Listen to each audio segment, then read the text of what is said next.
branch of the NAACP. After viewing the video this evening, I just have to say that I'm disturbed by what I saw. My biggest concern is not necessarily how everything what you guys have found with the victim, it's her civil rights. I feel that her civil rights were violated.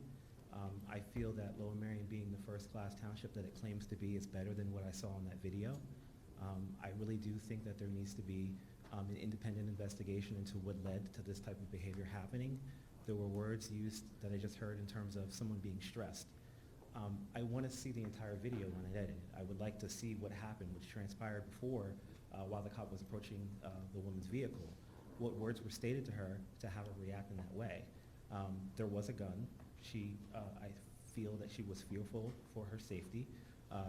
We're post-George Floyd, and I think anybody in this community has to recognize what that means when anybody is in that type of situation and the level of stress that they're under, and her response.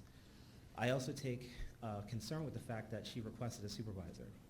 It sounds like one wasn't available, one should have been available, but with that being stated, that request should have been honored.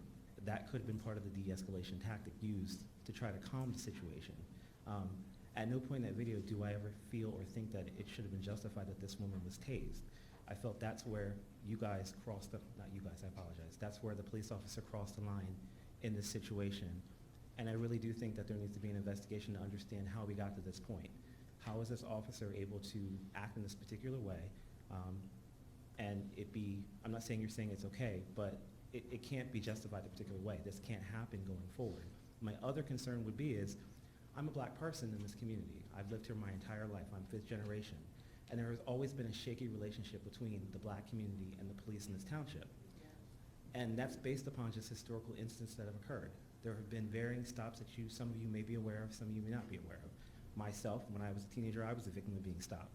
It creates a level of fear within you. So whenever you're driving as a black person and you see lights flash behind you, you tense up, you get stressed. And so when this woman is requesting a white shirt to be present in it, I don't see why that's such an unreasonable request considering where we are.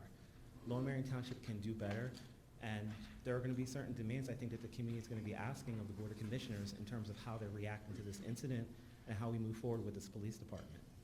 That's my comments. Thank you.